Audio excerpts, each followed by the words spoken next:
महाराजा सूरजमल की कहानी। महाराजा सूरजमल भारतीय इतिहास के महान शासकों में से एक थे, जो अपनी बुद्धिमत्ता, साहस और दूरदर्शिता के लिए प्रसिद्ध थे। उन्हें भरतपुर राज्य के संस्थापक और जाट समुदाय के गौरव के रूप में याद किया जाता है। सूरजमल का शासनकाल 18वीं शताब्दी में हुआ, जब भारत मुगलों, मराठों और अफगानों के बीच संघर्ष की चपेट में था।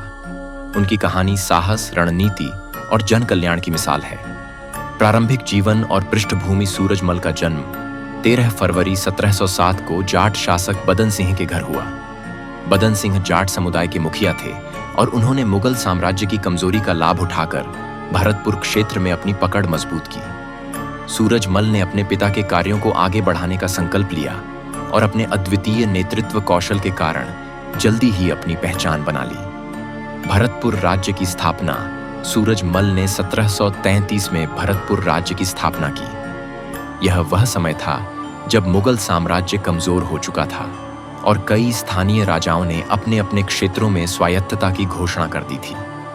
सूरजमल ने न केवल भरतपुर को संगठित किया, बल्कि इसे एक मजबूत किले और सुदृढ़ अर्थव्यवस्था के साथ सशक्त बनाया। भरतपुर का लोहागढ़ किला, जो सूरजमल द्वारा बनवाया गया था, उनकी दूरदर्शिता का प्रतीक है।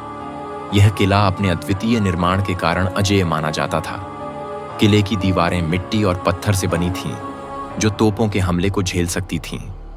लोहागढ़ किले को अजेय किला के नाम से जाना गया और इसे कभी भी कोई दुश्मन नहीं जीत सका। मुगलों और मराठों के खिलाफ संघर्ष। महाराजा सूरजमल ने मुगलों, मराठों और अफगानों के खिलाफ कई युद्ध लड़े। 18वीं शताब्दी में दिल्ली और आसपास के क्षेत्र राजनीतिक अस्थिरता के द्वार से गुजर रहे थे। नादिर शाह और अहमद शाह अब्दाली जैसे विदेशी आक्रमणकारियों ने उत्तर भारत को लूटने का प्रयास किया। सूरजमल ने इन हमलों का साहसपूर्वक सामना किया और अपने क्षेत्र को सुरक्षित रखा। सूरजमल का सबसे बड़ा योगदान उनके कुशल रणनीतिकार होने में था। उन्होंने हमेशा युद्ध के बजाय कूटनीति को प्राथमिकता दी। मुगल साम्राज्य के कमजोर पड़ने के बाद दिल्ली की सत्ता के लिए मराठों, राजपूतों और जाटों के बीच संघर्ष हुआ। इस दौरान सूरजमल ने अपनी तटस्थता बनाए रखी और अपनी स्थिति को मजबूत किया। अहमद शाह अब्दाली और पानीपत का युद्ध 1761 में अहमद शाह अब्दाली और मराठों के बीच तीसरा पानीपत का युद्ध हुआ। मराठों ने सूरजमल से सहयोग मांगा, लेकिन सूरजमल ने मराठों की युद्ध रणनीति को अप्रभावी मानते हुए शामिल होने से इनकार कर दिया। उन्होंने मराठों को युद्ध की बजाय कूटनीति अपनाने की सलाह दी, लेकिन उनकी बात नहीं मानी गई। जब मराठा युद्ध में हार गए और उनकी सेना बिखर गई, तब सूरजमल ने पराजित मराठा सैनिकों और उनके परिवारों को अपने राज्य में शरण दी। उन्होंने न केवल उन्हें आश्रय दिया, बल्कि उनकी आर्थिक मदद भी की। यह उनकी महानता और मानवता का उदाहरण है। जन कल्याण और शासन शैली। सूरजमल केवल एक योद्धा ही नहीं, बल्कि एक कुशल प्रशासक भी थे। उन्होंने भरतपुर राज्य में कई सामाजिक और आर्थिक सुधार किए।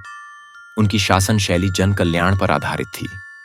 उन्होंने किसानों के लिए कर प्रणाली को सरल बनाया और सिंचाई की सुविधाओं को बढ़ावा दिया। उनकी दूरदर्शिता का उदाहरण उनके द्वारा बनवाई गई सिंचाई प्रणाली है, जो भरतपुर को एक समृद्ध कृषि क्षेत्र बनाने में सहायक बनी। उन्होंने नहरों और तालाबों का निर्माण कराया, जिससे पानी की समस्या दूर हुई और कृषि उत्पादन में वृद्धि हुई। व्यक्तिगत जीवन। महाराजा सूरजमल धार्मिक और सहृदय व्यक्ति थे।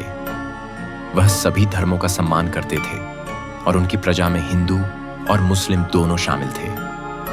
उन्होंने कभी भी धार्मिक भेदभाव नहीं किया और सभी जातियों और समुदायों को समान रूप से संरक्षण दिया। उनकी पत्नी महारानी किशोरी ने भी शासन में महत्वपूर्ण भूमिका निभाई। वह एक विदुषी महिला थीं और उन्होंने राज्य के प्रशासन में महाराजा का साथ दिया। उनकी जोड़ी ने भरतपुर को राजनीतिक और सांस्कृतिक रूप से मजबूत बनाया। मृत्यु और विरासत। 25 दिसंबर 1763 को महाराजा सूरजमल की हत्या आगरा के पास एक युद्ध के दौरान हो गई। उनकी मृत्यु के बाद भी उनकी विरासत जीवित रही। उनके द्वारा स्थापित भरतपुर राज्य ने लंबे समय तक उत्तर भारत में अपनी पहचान बनाए रखी। उनकी मृत्यु के बाद भी लोहागढ़ किला और उनके द्वारा किए गए विकास कार्य उनकी महानता की गवाही देते हैं। सूरजमल को जाटों का प्लेटो और जाटों का पिता कहा जाता है। उनकी दूरदर्शिता, साहस और न्यायप्रियता आज भी इतिहास के पन्नों में अमर है। निष्कर्ष: महाराजा सूरजमल भारतीय इतिहास के उन महान शासकों में से एक हैं जिन्होंने न केवल अपने राज्य का विस्तार किया बल्कि अपने लोगों के कल्याण के लिए भी कार्य किया। वह न केवल एक कुशल योद्धा थे बल्कि एक महान प्रशासक और जनसेवक भी थे। उनकी कहानी प्रेरणा का स्रोत है